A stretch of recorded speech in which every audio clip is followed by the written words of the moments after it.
Jetzt wird Maulana Sadakat Ahmed Sahab sprechen und er wird das Thema behandeln, der Sinn des Lebens, Allahs Wohlgefallen. Ich bitte jetzt Mission in Charge Sahab, Sadakat Sahab, nach vorne zu kommen.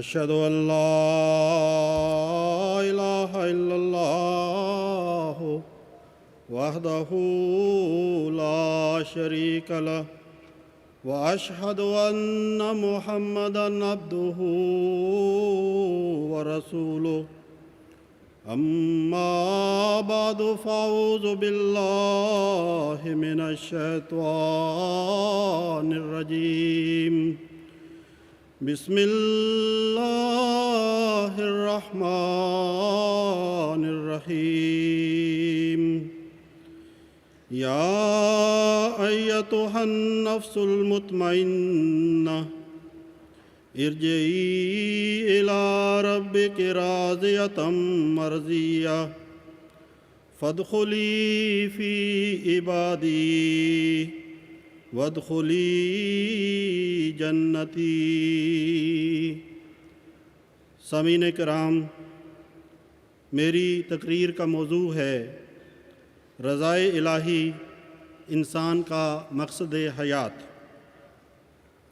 اللہ تعالیٰ نے کائنات کی ہر چیز ادنا سے اعلیٰ اور ذرے سے کائنات تک کو ایک خاص مقصد کے لیے تخلیق کیا ہے۔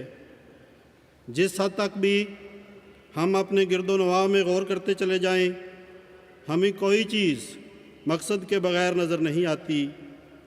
جہاں اللہ تعالیٰ نے اسے اپنے مقصد کے مناسب حال طاقتوں اور استعدادوں سے نوازا ہے، وہاں مقررہ مقصد کے حصول کے لیے اس کی فطرت میں ایک تڑپ اور خواہش بھی ودیعت کر دی ہے۔ انسان کو اللہ تعالیٰ نے اپنی محبت کے لیے پیدا کیا ہے اور اس کی روح کے اندر ایک قوت عشقی رکھ دی ہے تاکہ وہ ہر دم اپنے محبوب حقیقی یعنی اللہ تعالیٰ کی محبت کے حصول میں اپنے سارے دل، ساری طاقت اور پورے جوش سے لگ جاوے۔ اور حقیقت یہ ہے کہ جب تک انسانی روح کو اپنے خالق اور مالک خدا کی محبت نہیں ملتی، وہ بے چین اور بے قرار رہتی ہے۔ حضرات، انسان اس دنیا میں نہ تو اپنی مرضی سے آتا ہے اور نہ ہی اپنی مرضی سے یہاں سے جائے گا۔ وہ تو مخلوق ہے اور اللہ اس کا مالک ہے جس نے اسے پیدا کیا ہے اور دوسرے حیوانات کی نسبت اسے عمدہ اور اعلیٰ طاقتوں اور استعدادوں سے نوازا ہے۔ صرف وہی اختیار رکھتا ہے کہ اس کی زندگی کا ایک مدعا ٹھہرائے۔ اللہ تعالیٰ نے انسانی زندگی کا جو مقصد قرار دیا ہے وہ یہ ہے کہ وہ اپنے پیدا کرنے والے کی عبادت کرے۔ چنانچہ اللہ تعالیٰ قرآن کریم میں فرماتا ہے وَمَا خَلَقْتُ الْجِنَّ وَالْإِنسَ إِلَّا لِيَعْبُدُونَ، یعنی میں نے جن و انس کو اس لیے پیدا کیا ہے کہ وہ مجھے پہچانیں اور میری عبادت کریں۔ عبادت کا مطلب یہ ہے کہ انسان خدا تعالیٰ کے نقوش اور اس کے رنگوں کو اختیار کرے اور اپنی روزمرہ زندگی میں اپنے قول اور فعل کے ذریعے خدا کی صفات کا مظہر بننے کی کوشش کرے۔ اس آیت کریمہ میں انسانیت کا شرف قائم فرماتے ہوئے اسے دیگر مخلوقات کے مقصد حیات سے ممتاز اور عرفہ منزل کی بشارت دی گئی ہے۔ حضرت مسیح موعود علیہ السلام فرماتے ہیں جو لوگ اپنی اس اصلی اور فطری غرض کو چھوڑ کر حیوانوں کی طرح زندگی کی غرض صرف کھانا پینا اور سو رہنا سمجھتے ہیں، وہ خدا تعالیٰ کے فضل سے دور جا پڑتے ہیں اور خدا تعالیٰ کی ذمہ داری ان کے لیے نہیں رہتی۔ فرمایا تم اس بات کو سمجھ لو کہ تمہارے پیدا کرنے سے خدا تعالیٰ کی غرض یہ ہے کہ تم اس کی عبادت کرو اور اس کے لیے بن جاؤ، دنیا تمہاری مقصود بھی ذات نہ ہو۔ فرمایا میں اس لیے بار بار اس امر کو بیان کرتا ہوں کہ میرے نزدیک یہی ایک بات ہے جس کے لیے انسان آیا ہے، اور یہی بات ہے جس سے وہ دور پڑا ہوا ہے۔ الحکم۔ حضرات، رضائے الہی کہنے کو تو صرف 2 الفاظ ہیں، لیکن جب ان کو مقصد حیات کے ساتھ جوڑ کر پڑھا، سنا اور سمجھا جائے تو ان 2 لفظوں پر مشتمل مقام اور مرتبے کو پانے اور اس پر استحکام پکڑنے کے لیے در حقیقت پوری زندگی ہی درکار ہوتی ہے۔ پس خدا تعالیٰ کی رضا اور لقاء ہی دراصل ہماری زندگی کا اصل مقصد ہے۔ اصلی اور حقیقی جنت اللہ تعالیٰ کی رضا کا حصول ہی ہے، کیونکہ جسے خدا مل جائے اسے اور کیا چاہیے۔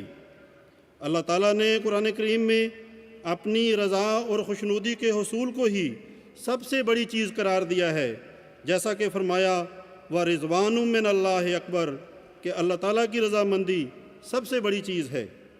اسی مضمون کو حضرت مسیح موعود علیہ السلام نے شعری زبان میں یوں بیان فرمایا ہے، اس رخ کو دیکھنا ہی تو ہے اصل مدعا، جنت بھی ہے یہی کہ ملے یار آشنا۔ حضرت مسیح موعود علیہ السلام کشتی نوح میں فرماتے ہیں، کیا بدبخت وہ انسان ہے جس کو اب تک یہ پتہ نہیں کہ اس کا ایک خدا ہے جو ہر ایک چیز پر قادر ہے۔ ہمارا بہشت ہمارا خدا ہے، ہماری اعلیٰ لذات ہمارے خدا میں ہے، کیونکہ ہم نے اس کو دیکھا اور ہر ایک خوبصورتی اس میں پائی۔ یہ دولت لینے کے لائق ہے اگرچہ جان دینے سے ملے، اور یہ لال خریدنے کے لائق ہے اگرچہ تمام وجود کھونے سے حاصل ہو۔ اے محرومو، اس چشمے کی طرف دوڑو کہ وہ تمہیں سیراب کرے گا، یہ زندگی کا چشمہ ہے جو تمہیں بچائے گا۔ میں کیا کروں اور کس طرح اس خوشخبری کو دلوں میں بٹھا دوں؟ کس دف سے میں بازاروں میں منادی کروں کہ تمہارا یہ خدا ہے تا لوگ سن لیں، اور کس دوا سے میں علاج کروں تا سننے کے لیے لوگوں کے کان کھلیں۔ پس انسان کی پیدائش کا مقصد کوئی معمولی مقصد نہیں، یہ نہایت درجہ اہم کام ہے جو اس کے سپرد ہوا ہے، اور ظاہر ہے کہ ہر اہم کام محنت اور مشقت کو چاہتا ہے۔ دنیاوی کاروبار بغیر ہاتھ پاؤں ہلائے اور محنت کے نہیں چل سکتا، تو پھر یہ کیسے مان لیا جائے کہ خدا کی رضا اور اس کی محبت بغیر مجاہدے کے حاصل ہو جائے گی؟ یقیناً اس کے لیے بھی سخت محنت اور مشقت کی ضرورت ہے، جیسا کہ اللہ تعالیٰ فرماتا ہے، یا ایھا الانسان انک کادح الی ربک کدحا فملاقیہ، کہ اے انسان تو سخت محنت اور پوری جد و جہد کے ساتھ اپنے رب کی طرف جانے والا ہے۔ اگر تو ایسا کرے گا تو پھر ضرور اپنے رب کو پالے گا۔ قدحن ایسی محنت کو کہتے ہیں جس کا اثر جسم پر نظر آئے۔ اس میں اس مشقت کی طرف اشارہ کیا گیا ہے جو حضرت صلی اللہ علیہ وآلہ وسلم خدا کی محبت اور عشق میں کیا کرتے تھے۔ آپ راتوں کو اتنی دیر تک عبادت کرتے کہ آپ کے پاؤں سوج جایا کرتے تھے۔ پس خدا کو پانے کے لیے ضروری ہے کہ انسان اس راہ میں جو در حقیقت صراط مستقیم ہے اپنی کوششوں کو انتہا تک پہنچا دے، اور پورے زور اور مکمل اخلاص سے اس کو ڈھونڈنے میں ہمہ وقت لگا رہے۔ جو ایسا کرتا ہے خدا اس کا ہاتھ پکڑ لیتا ہے اور اس کو اپنی رضا کی راہوں کی طرف ہدایت دیتا ہے، جیسا کہ وہ فرماتا ہے، والذین جاہدوا فینا لنہدینہم سبلنا، یعنی وہ لوگ جو مجھے پانے کے لیے مجاہدہ کرتے ہیں تو میں ضرور انہیں اپنی ان راہوں کی طرف ہدایت دیتا ہوں جو میرے پیار اور رضا کی راہیں ہیں۔ حضرت مسیح موعود علیہ السلام فرماتے ہیں، خدا تعالیٰ نے اپنی رضامندی کی جو راہیں مقرر کر دی ہیں انہی کے اختیار کرنے سے وہ راضی ہوتا ہے۔ صاف طور سے اس نے یہ دعا سکھا دی ہے کہ اہدنا الصراط المستقیم، فرمایا دیکھو انسان سے خوش ہو کر اس کو انعامات عطا کرتا ہے، تو کیا خدا اپنی رضامندی کی راہوں پر چلنے والوں اور اس کی تلاش کرنے والوں سے محبت نہیں کرے گا؟ سامعین کرام، رضائے الہی کے حصول کے لیے انسانی فطرت میں پائی جانے والی محبت یک طرفہ نہیں بلکہ دو طرفہ محبت ہے۔ جب انسان سچے دل سے خدا تعالیٰ سے محبت کرتا ہے اور اس کی طرف قدم بڑھاتا ہے تو خدا بھی اس سے محبت کرتا ہے اور بڑی سرعت سے محبت کرنے والے وجود کی طرف آتا ہے اور اس کا ہاتھ پکڑ لیتا ہے۔ اس حقیقت کا اظہار پیارے آقا حضرت محمد مصطفیٰ صلی اللہ علیہ وآلہ وسلم نے ایک حدیث قدسی میں یوں فرمایا ہے کہ خدا فرماتا ہے، جو شخص میری طرف ایک بالش چل کر آتا ہے میں اس کی طرف ایک ہاتھ چل کر آتا ہوں، اور جو شخص ایک ہاتھ چل کر میرے پاس آتا ہے میں اس کی طرف ایک یعنی دونوں بازوؤں کے پھیلاؤ کے برابر چل کر آتا ہوں۔ اور جب میرا بندہ میرے پاس چلتے ہوئے آتا ہے تو اللہ فرماتا ہے کہ میں اس کی طرف دوڑتے ہوئے آتا ہوں۔ حضرات، انسان کے اس عظیم و شان مقصد حیات کے حصول کے ذرائع سے متعلق کچھ بیان کرنے سے قبل خاکسار یہ عرض کرنا ضروری سمجھتا ہے کہ اللہ تعالیٰ جو کہ ہمارا محبوب ازلی ہے، اس کی طرف روحانی سفر میں انسان درجہ بدرجہ ترقی کرتا ہے، اور قرآن کریم کے مطالعہ سے پتہ چلتا ہے کہ انسانی نفس کی 3 حالتیں ہیں۔ ادنا درجہ کی حالت نفس امارہ کہلاتی ہے، اس میں انسان شیطان کا غلام ہوتا ہے اور اس کی زندگی گناہ سے آلودہ ہوتی ہے۔ نفس کی دوسری حالت نفس لوامہ کے نام سے موسوم ہے، اس میں انسان شیطان اور اس کے حملوں کے خلاف مسلسل جنگ کی حالت میں ہوتا ہے۔ کبھی شیطان غالب آ جاتا ہے اور کبھی انسان شیطان کو زیر کر لیتا ہے۔ اس حالت میں گناہ سرزد ہونے پر انسان کا نفس اس کو ملامت کرتا ہے اور اسے اپنی اصلاح کی طرف متوجہ کرتا ہے، لیکن خطرہ موجود رہتا ہے کہ انسان سے کسی وقت بھی گناہ سرزد ہو سکتا ہے۔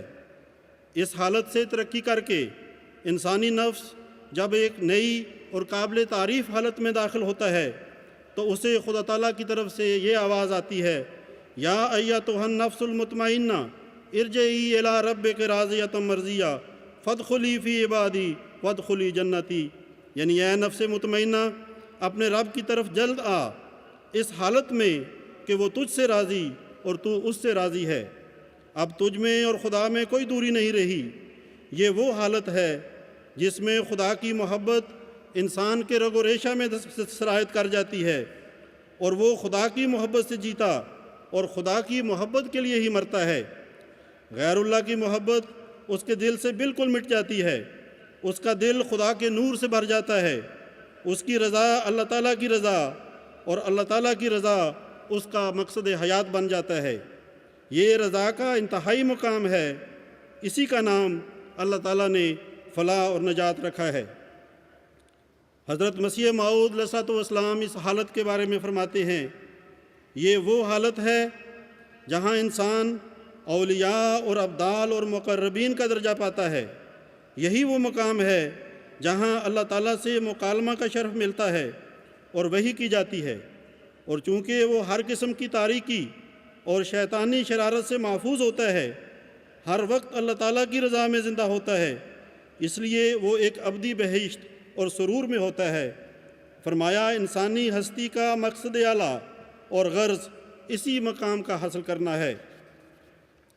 حضرت مسیح موعود علیہ الصلوۃ والسلام اپنے منظوم کلام میں فرماتے ہیں، خدا سے وہی لوگ کرتے ہیں پیار جو سب کچھ ہی کرتے ہیں اس پر نثار، اسی فکر میں رہتے ہیں روز و شب کہ راضی وہ دلدار ہوتا ہے کب، اسے دے چکے مال و جاں بار بار، ابھی خوف دل میں کہ ہیں نابکار، لگاتے ہیں دل اپنا اس پاک سے، وہی پاک جاتے ہیں اس خاک سے۔ حضرات، رضائے الہی کے حصول کا سوال ہو تو فطری طور پر انسان وہ ذرائع تلاش کرتا ہے جس سے خدا کی رضا کا حصول آسان ہوتا ہو۔ چنانچہ جب ہم ان ذرائع کو تلاش کرتے ہیں تو ہمیں اس غرض کے لیے ایک عظیم الشان وسیلہ حضرت صلی اللہ علیہ وآلہ وسلم کی ذات نظر آتی ہے، کیونکہ آپ کی ذات وہ ذات تھی جس نے سب سے بڑھ کر خدا سے محبت کی، اور خدا تعالیٰ نے بھی سب سے بڑھ کر آپ صلی اللہ علیہ وآلہ وسلم کو اپنا محبوب جانا۔ پس رضائے الہی کے حصول کے لیے سب سے بڑا ذریعہ، سب سے بڑا نمونہ اور سب سے اہم وسیلہ حضرت صلی اللہ علیہ وآلہ وسلم کی ذات ہے۔ اسی لیے تو اللہ تعالیٰ نے آپ کو مخاطب کرتے ہوئے فرمایا کہ اے محمد صلی اللہ علیہ وآلہ وسلم، تو اعلان کر دے کہ ان کنتم تحبون اللہ فاتبعونی یحببکم اللہ، کہ اے وہ تمام لوگوں جو خدا کی محبت اور اس کی رضا کے متلاشی ہو، سنو کہ یہ نعمت تمہیں صرف میری پیروی کے ذریعے سے حاصل ہوگی۔ اگر تم میرے اسوہ پر عمل کرو گے، میرے نقش قدم پر چلو گے، میرے اخلاق اور طرز عمل کو اپنی عملی زندگی کا حصہ بناؤ گے، تو پھر تمہیں خوشخبری ہو کہ اس کا نتیجہ یہ ہوگا کہ یحببکم اللہ، اللہ تم سے محبت کرنے لگے گا، تم بھی خدا کے پیارے بن جاؤ گے۔ چنانچہ یہ صرف دعویٰ ہی نہیں تھا، بلکہ خدا تعالیٰ نے حضور صلی اللہ علیہ وآلہ وسلم کی ذات کو رضائے الہی کے حصول کا بہترین ذریعہ ہونے کا ثبوت بھی عطا فرمایا۔ اور آج کے دور میں امام آخر الزماں، جس کے ذریعے سے حضرت صلی اللہ علیہ وآلہ وسلم کے دین اور توحید الہی کا پوری دنیا میں غلبہ مقدر تھا، مبعوث ہوتا ہے، اور وہ بھی تسلیم کرتا ہے کہ اسے اللہ تعالیٰ نے جو مقام عطا فرمایا وہ محض حضرت صلی اللہ علیہ وآلہ وسلم کی پیروی اور اتباع کا ہی ثمر تھا۔ نعرہ تکبیر! حضرت محمد مصطفیٰ، حضرت خاتم الانبیاء، غلام احمد کی، غلام احمد کی، نعرہ تکبیر!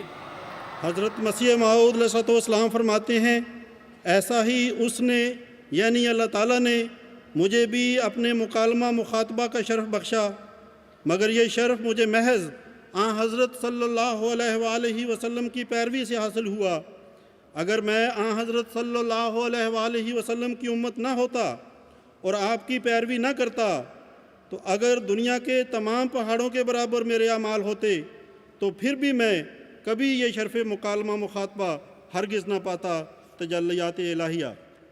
حضرات، اللہ تعالیٰ نے انسان کو اپنی محبت کے لیے پیدا کیا، اور محبت کی انتہا پرستش اور عبادت کو چاہتی ہے۔ اس لیے خدا کی رضا حاصل کرنے کا ایک اہم ذریعہ عبادات ہے، اور عبادات میں نماز سب سے اول ہے۔ یہ خدا کی رضا کی کنجی ہے۔ کیا ایسے شخص سے جو نمازوں کی حفاظت نہیں کرتا اور پنجگانہ نماز التزام سے ادا نہیں کرتا خدا راضی ہو سکتا ہے؟ ہرگز نہیں۔ نماز وہ سیڑھی ہے جس کے ذریعے ایک مومن روحانیت کی منازل طے کر کے خدا تعالیٰ تک پہنچ جاتا ہے۔ حضرت مسیح موعود علیہ الصلوۃ والسلام فرماتے ہیں، خدا تعالیٰ تک پہنچنا بھی تو ایک منزل ہے، اور اس کا بعد اور دوری بھی لمبی۔ پس جو شخص خدا تعالیٰ سے ملنا چاہتا ہے اور اس کے دربار میں پہنچنے کی خواہش رکھتا ہے، اس کے واسطے نماز ایک گاڑی ہے جس پر سوار ہو کر وہ جلد تر پہنچ سکتا ہے۔ اسی طرح آپ فرماتے ہیں، اگر سارا گھر غارت ہوتا ہو تو ہونے دو، مگر نماز کو ترک مت کرو۔ آپ ایک اور جگہ فرماتے ہیں کہ میں پھر تمہیں بتلانا چاہتا ہوں کہ اگر خدا تعالیٰ سے سچا تعلق، حقیقی ارتباط قائم کرنا چاہتے ہو تو نماز پر کاربند ہو جاؤ، اور ایسے کاربند بنو کہ تمہارا جسم، نہ تمہاری زبان بلکہ تمہاری روح اور تمہاری روح کے ارادے اور جذبے سب کے سب ہمہ نماز ہو جائیں۔ پس اگر ہم یہ چاہتے ہیں کہ ہمارا خدا ہم سے راضی ہو جائے تو پھر ہمیں اپنی نمازوں کی حفاظت کرنی ہوگی۔ حضرات، اللہ تعالیٰ کی رضا اور خوشنودی حاصل کرنے کے لیے جہاں فرائض کی ادائیگی ضروری ہے، وہاں نوافل کی بجاوری بھی بہت اہمیت رکھتی ہے۔ فرائض میں جو کمی رہ جاتی ہے، نوافل اس کو پورا کرتے ہیں، اس لیے نوافل کی ادائیگی کا التزام بھی ضروری ہے۔ ایک حدیث قدسی ہے کہ اللہ کے رسول صلی اللہ علیہ وآلہ وسلم فرماتے ہیں کہ اللہ تعالیٰ فرماتا ہے کہ میرا قرب اور پیار حاصل کرنے کے لیے سب سے زیادہ محبوب چیز فرائض کی ادائیگی ہے، اور میرا بندہ نوافل کے ذریعے بھی میرا قرب حاصل کرنے کی مسلسل کوشش کرتا رہتا ہے، یہاں تک کہ میں اس سے محبت کرنے لگتا ہوں، اور جب میں اس سے محبت کرتا ہوں تو میں ہی اس کے کان ہو جاتا ہوں جن سے وہ سنتا ہے، اور میں ہی اس کی آنکھ ہو جاتا ہوں جس سے وہ دیکھتا ہے، اور میں ہی اس کا ہاتھ ہو جاتا ہوں جس سے وہ پکڑتا ہے، اور میں ہی اس کے پاؤں ہو جاتا ہوں جن سے وہ چلتا ہے۔ اگر وہ مجھ سے سوال کرتا ہے تو میں اسے عطا کرتا ہوں، اور اگر وہ مجھ سے کسی چیز کی پناہ چاہتا ہے تو میں اسے پناہ دیتا ہوں۔ سامعین کرام، خدا کی رضا اور محبت کے حصول میں ایک بہت بڑی روک دنیا طلبی بھی ہے۔ جو لوگ اندھا دھند اس دنیا کے پیچھے بھاگتے ہیں اور دنیاوی مال و اسباب کے حصول کو اپنی زندگی کا مقصد بنا لیتے ہیں، وہ خدا کی رضا سے محروم کیے جاتے ہیں۔ یہ دنیا چند روزہ ہے، پتہ نہیں کون کب اس دنیا کو چھوڑ دے۔ ہر ایک کو ایک نہ ایک دن مرنا ہے اور خدا کے حضور حاضر ہونا ہے۔ کیا بادشاہ اور کیا فقیر، ہر ایک ہی اس دنیا سے خالی ہاتھ جاتا ہے۔ آخرت میں تو ہر ایک کا ایمان اور اس کے اعمال صالحہ ہی کام آنے والے ہیں۔ اس دنیا کی محبت میں خدا اور آخرت کو بھول جانا سخت خطا ہے۔ ایک شخص حضرت صلی اللہ علیہ وآلہ وسلم کی خدمت میں حاضر ہوا اور عرض کی، یا رسول اللہ، وہ کون سا کام ہے جو میں کروں تو خدا مجھ سے راضی ہو جائے اور محبت کرنے لگے؟ حضرت صلی اللہ علیہ وآلہ وسلم نے اسے فرمایا کہ اگر تو خدا کی محبت چاہتا ہے تو پھر دنیا سے بے رغبت اور بے نیاز ہو جا۔ حضرات، اصل اور حقیقی زندگی آخرت کی زندگی ہے، جیسا کہ فرمایا، وَالدَّارُ الْآخِرَةُ لَهِيَ الْحَيَوَانُ۔ وہ لوگ جن کی تمام کوششیں اس دنیا کے لیے ہیں، ان کا آخرت میں کچھ حصہ نہ ہوگا۔ حضرت ابن عمر رضی اللہ تعالیٰ عنہ کو حضرت صلی اللہ علیہ وآلہ وسلم نے فرمایا کہ ایک پردیسی اور مسافر کی طرح اس دنیا میں رہو، یعنی اس دنیا کا مال و اسباب اکٹھا کرنے کے بجائے آخرت کے لیے زیادہ راہ جمع کرو۔ یہ دنیا تو آج تک کسی کے ہاتھ نہیں آئی اور نہ کبھی کسی کا پیٹ بھرا ہے۔ اگر کسی کے پاس ایک پہاڑ کے برابر سونا ہو تو وہ یہ خواہش کرے گا کہ اسے سونے کا ایک پہاڑ اور مل جائے۔ خدا کے بندے تو دنیا کو ٹھوکر مارتے ہیں، لیکن دنیا ان کے پیچھے پیچھے آتی ہے اور ان کی غلام بنا دی جاتی ہے۔ دنیا کی دولتیں، بادشاہتیں اور حکومتیں ان کی جھولی میں ڈال دی جاتی ہیں، لیکن وہ جو اس دنیا کی طلب میں مارا پھرتا ہے، یہ دنیا کبھی اس کی ہرس کی آگ کو ٹھنڈا نہیں کر پاتی۔ جتنی کوشش اور تگدو انسان دنیا کے حصول کے لیے کرتا ہے، اس کا 1000واں حصہ بھی اگر خدا کی محبت کے حصول میں کرے تو یقیناً خدا اس کو مل جائے اور اپنی محبت کا میٹھا شربت اس کو پلا دے۔ حضرت مسیح موعود علیہ السلام فرماتے ہیں، میں یہ نہیں کہتا کہ تم دنیا کے کاروبار چھوڑ دو، بیوی بچوں سے الگ ہو کر کسی جنگل یا پہاڑ میں جا بیٹھو۔ اسلام اس کو جائز نہیں رکھتا اور رہبانیت اسلام کا منشا نہیں۔ اسلام تو انسان کو چست، ہوشیار اور مستعد بنانا چاہتا ہے۔ اس لیے میں تو کہتا ہوں کہ تم اپنے کاروبار کو جد و جہد سے کرو۔ حدیث میں آیا ہے کہ جس کے پاس زمین ہو اور وہ اس کا تردد نہ کرے تو اس سے مواخذہ ہوگا۔ پس اگر کوئی اس سے یہ مراد لے کہ دنیا کے کاروبار سے الگ ہو جاوے، وہ غلطی کرتا ہے۔ نہیں، اصل بات یہ ہے کہ یہ سب کاروبار جو تم کرتے ہو، اس میں دیکھ لو کہ خدا تعالیٰ کی رضا مقصود ہو اور اس کے ارادے سے باہر نکل کر اپنی اغراض و جذبات کو مقدم نہ کرنا۔ حضرات، صحابہ کرام نے اللہ تعالیٰ اور اس کے رسول کی راہ میں جو صدق اور قربانیاں پیش کیں، اس کی مثال ملنا مشکل ہے۔ انہوں نے اپنی زندگیوں کو خدا کی رضا حاصل کرنے کے لیے ہیچ سمجھا۔ وہ اس کی راہ میں بھیڑ بکریوں کی طرح ذبح کیے گئے، ان کا مال و اسباب لوٹ لیا گیا، انہیں گھر بار چھوڑنا پڑا، مرادات سے محروم کیے گئے۔ یہ بے نظیر قربانیاں ہی تھیں جن کی بدولت انہیں آسمان سے رضی اللہ عنہم و رضوا عنہ کی سند سے نوازا گیا۔ یہ اعلیٰ درجہ کا مقام تھا جو صحابہ کو حاصل ہوا، یعنی اللہ ان سے راضی ہو گیا اور وہ اللہ سے راضی ہو گئے۔ وہ خدا اور اس کے رسول کی محبت میں اس قدر گم ہو گئے کہ ہر قسم کی تکلیف اور مصیبت کو اٹھانے کے لیے ہر وقت تیار رہتے تھے۔ اسی لیے تو پیارے آقا حضرت محمد مصطفیٰ صلی اللہ علیہ وآلہ وسلم نے انہیں آسمان ہدایت کے چمکتے ہوئے ستاروں سے تشبیہ دی ہے اور فرمایا ہے کہ ان میں سے جس کے بھی پیچھے تم چلو گے ہدایت پا جاؤ گے۔ حضرات، رضا الہی کے حصول کا ایک نہایت درجہ اہم ذریعہ خلق اللہ سے ہمدردی ہے۔ انسان کا لفظ ان سے مشتق ہے اور اصل میں یہ انسان ہے، یعنی ایسی ہستی جو دو محبتوں کا مجموعہ ہے، یعنی ایک محبت اس کے اندر اپنے خالق اور مالک کے لیے پائی جاتی ہے اور دوسری اللہ تعالیٰ کی مخلوق کے لیے۔ جب تک مخلوق خدا کی ہمدردی اور خیر خواہی اور ان کی تکلیف کا احساس پیدا نہیں ہوتا، انسان حقیقی انسان کہلانے کے لائق نہیں ٹھہرتا۔ رضائے الہی کے حصول کے لیے ہمدردی خلق اور ان کی خدمت نہایت اہم ذریعہ ہے۔ صحیح مسلم میں ایک حدیث قدسی ہے جس میں اس پہلو کو بڑے ہی احسن پیرائے میں بیان کیا گیا ہے۔ حضرت صلی اللہ علیہ وآلہ وسلم نے فرمایا کہ قیامت کے دن اللہ تعالیٰ فرمائے گا، اے بنی آدم، میں بیمار تھا، تو نے میری عیادت نہیں کی۔ اس پر وہ جواب دے گا، اے رب العالمین، تو کیسے بیمار ہو سکتا ہے اور میں تیری عیادت کس طرح کرتا؟ اللہ تعالیٰ فرمائے گا، کیا تجھے معلوم نہیں ہوا تھا کہ میرا فلاں بندہ بیمار ہے اور تو اس کی عیادت کے لیے نہیں گیا تھا؟ کیا تجھے یہ سمجھ نہ آئی کہ اگر تو اس کی عیادت کرتا تو مجھے اس کے پاس پاتا؟ پھر اللہ تعالیٰ فرمائے گا، اے ابن آدم، میں نے تجھ سے کھانا مانگا مگر تو نے مجھے کھانا نہ کھلایا۔ وہ کہے گا، اے میرے رب، تو رب العالمین ہے، کھانے پینے سے بے نیاز ہے، میں تجھے کیسے کھانا کھلاتا؟ اللہ تعالیٰ فرمائے گا، کیا تجھے علم نہیں کہ میرے فلاں بندے نے تجھ سے کھانا مانگا اور تو نے اسے کھانا نہیں کھلایا تھا؟ کیا تجھے یہ سمجھ نہ آئی کہ اگر تو اسے کھانا کھلاتا تو گویا تو نے مجھے یہ کھانا کھلایا ہوتا؟ پس خالق سے محبت کا تقاضا یہ ہے کہ اس کی مخلوق سے بھی محبت کی جائے، کیونکہ اس کے بغیر خالق کی خوشنودی اور اس کی رضا حاصل نہیں ہو سکتی۔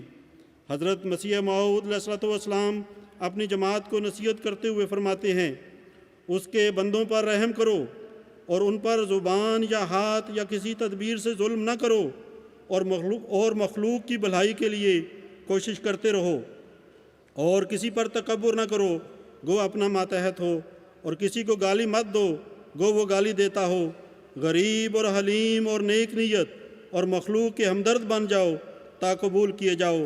فرمایا، بہت ہیں جو حلم ظاہر کرتے ہیں مگر وہ اندر سے بھیڑیے ہیں، بہت ہیں جو اوپر سے صاف ہیں مگر اندر سے سانپ ہیں، سو تم اس کی جناب میں قبول نہیں ہو سکتے جب تک ظاہر و باطن نیک نہ ہو۔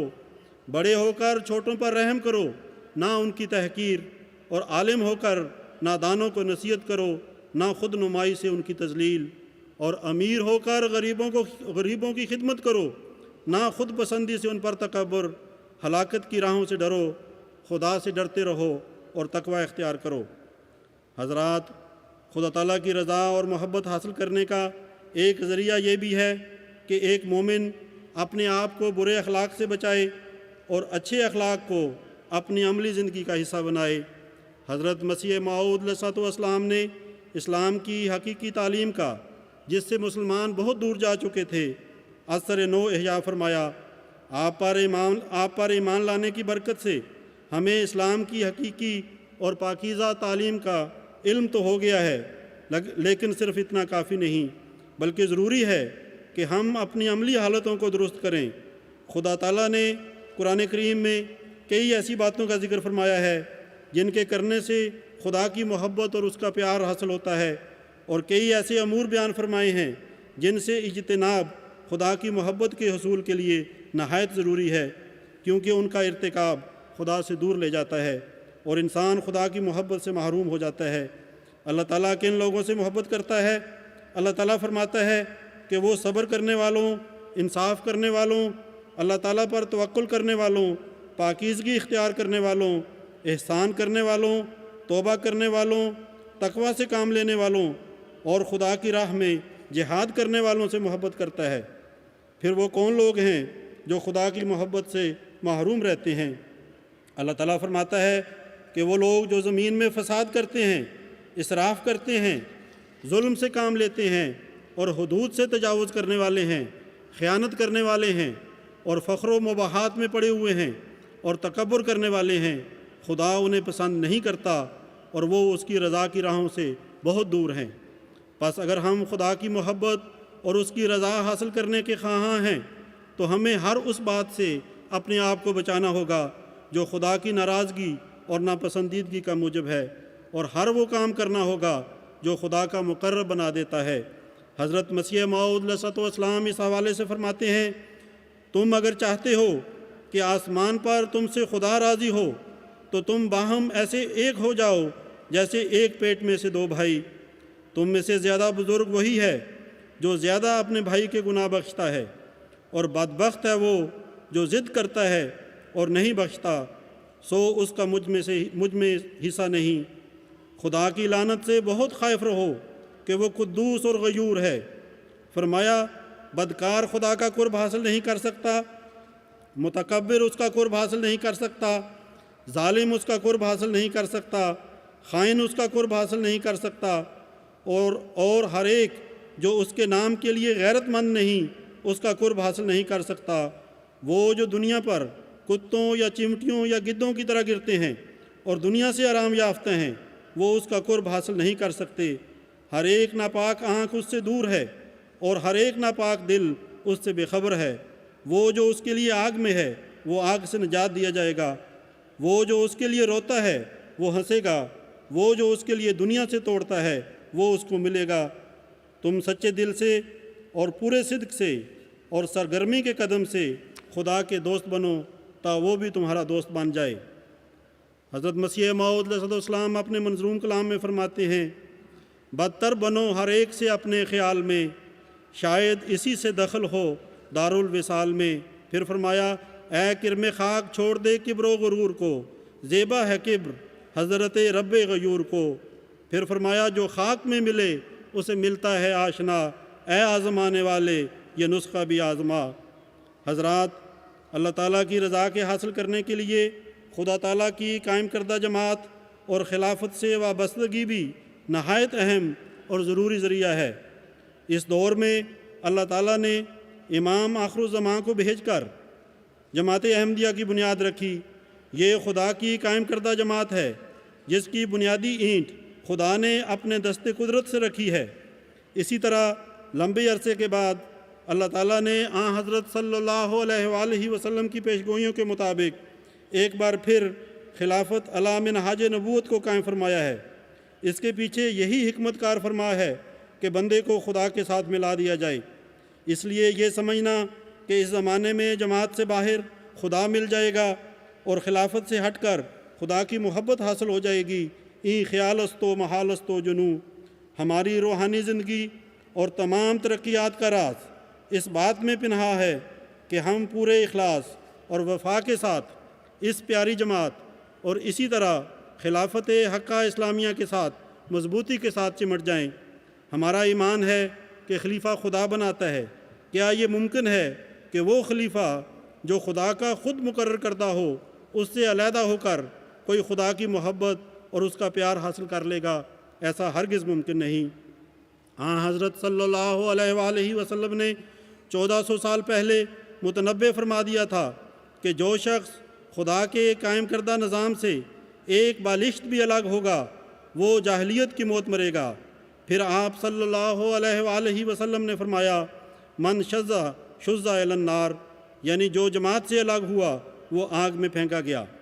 خلافت سے وابستگی کی اہمیت واضح کرتے ہوئے پیارے آقا حضرت محمد مصطفیٰ صلی اللہ علیہ وآلہ وسلم نے ایک دفعہ حضرت حذیفہ بن یمان رضی اللہ تعالیٰ عنہ کو فرمایا کہ اگر تو اللہ تعالیٰ کے خلیفہ کو زمین میں دیکھے تو فلزم ہو، اسے مضبوطی سے پکڑ لینا، و ان نوحے کا جسموں کا و اوخذ مالوں کا، اگرچہ اس کی پاداش میں تمہارا جسم نوچ دیا جائے اور تمہارا مال چھین لیا جائے۔ حضرت صلی اللہ علیہ وآلہ وسلم کی طرف سے اس قدر تاکید اسی غرض کے لیے تھی کہ آپ اپنی امت پر واضح کرنا چاہتے تھے کہ خلافت کی اطاعت اور اس کے ساتھ اعتصام کے بغیر خدا کبھی راضی نہیں ہو سکتا۔ پس لمبے عرصے کے بعد یہ خلافت کی نعمت اللہ تعالیٰ نے مسلمانوں کو عطا کی ہے، اور ہم وہ خوش نصیب ہیں جنہوں نے اپنا ہاتھ خلافت کے ہاتھ میں دیا ہے اور خلیفہ وقت کے ہاتھ پر بیعت کی سعادت پائی ہے۔ اس عہد بیعت کا تقاضا یہ ہے کہ ہمارے تمام ارادے اور تمام خواہشات خلیفہ وقت کے ارادوں اور خواہشات کے تابع ہو جائیں۔ پس اگر ہم یہ چاہتے ہیں کہ ہمارا خدا ہم سے راضی ہو جائے تو اس کے لیے ضروری ہے کہ ہم جماعت احمدیہ اور خلافت کی صورت میں موجود حبل اللہ کو مضبوطی سے تھام لیں۔ حضرت خلیفۃ المسیح الاول رضی اللہ تعالیٰ عنہ فرماتے ہیں تمہاری حالت اپنے امام کے ہاتھ میں ایسی ہو جیسے میت غسال کے ہاتھ میں ہوتی ہے۔ تمہارے تمام ارادے اور خواہشیں مردہ ہوں، اور تم اپنے آپ کو امام کے ساتھ ایسے وابستہ کرو جیسے گاڑیاں انجن کے ساتھ، اور پھر ہر روز دیکھو کہ ظلمت سے نکلتے ہو یا نہیں۔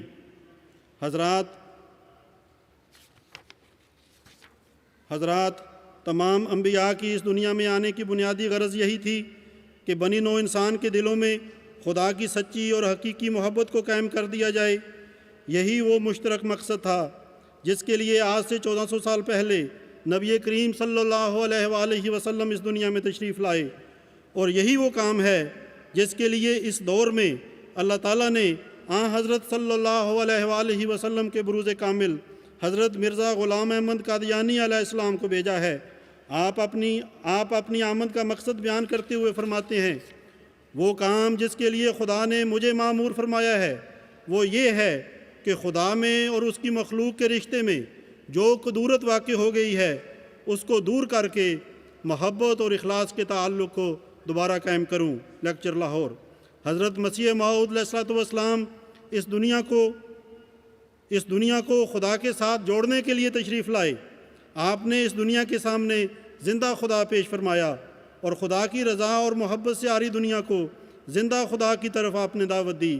آپ علیہ السلام فرماتے ہیں، اے سننے والوں سنو کہ خدا تم سے کیا چاہتا ہے، یہی کہ بس تم اسی کے ہو جاؤ، اس کے ساتھ کسی کو بھی شریک نہ کرو، نہ آسمان میں اور نہ زمین میں۔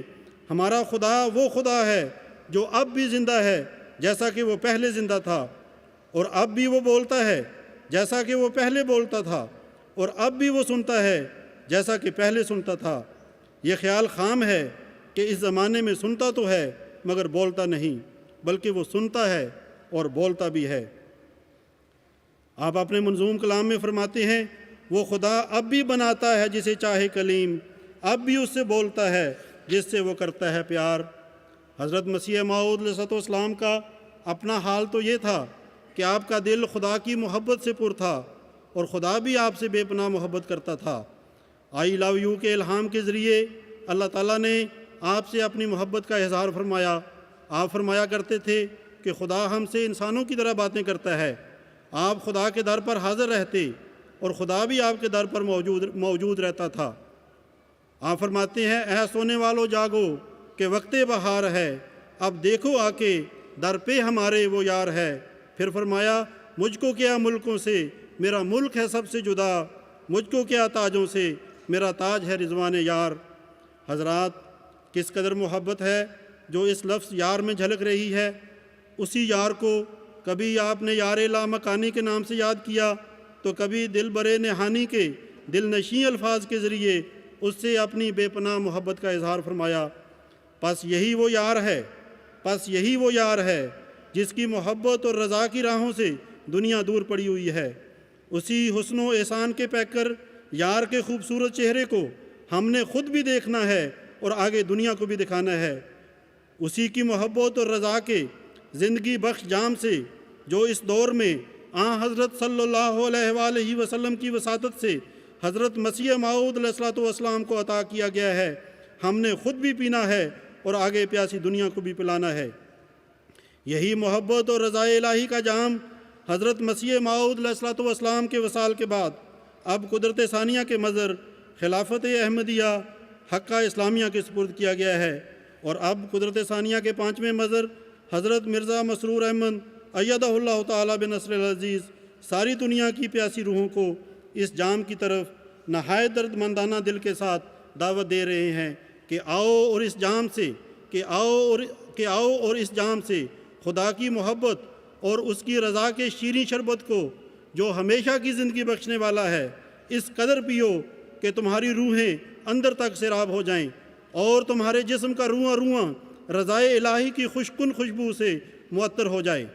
اللہ تعالیٰ ہمیں اور اس دنیا کو بھی خدا کے خلیفہ کی آواز پر کان دھرنے اور اس پر لبیک کہنے کی توفیق عطا فرمائے، تا وہ روحانی انقلاب جس کے لیے اللہ تعالیٰ نے حضرت مسیح موعود علیہ الصلوۃ والسلام کو مبعوث فرمایا تھا، ہم اپنی زندگیوں میں جلد تر برپا ہوتے دیکھ سکیں۔ اللہ کرے ایسا ہی ہو۔ وآخر دعوانا ان الحمد للہ رب العالمین۔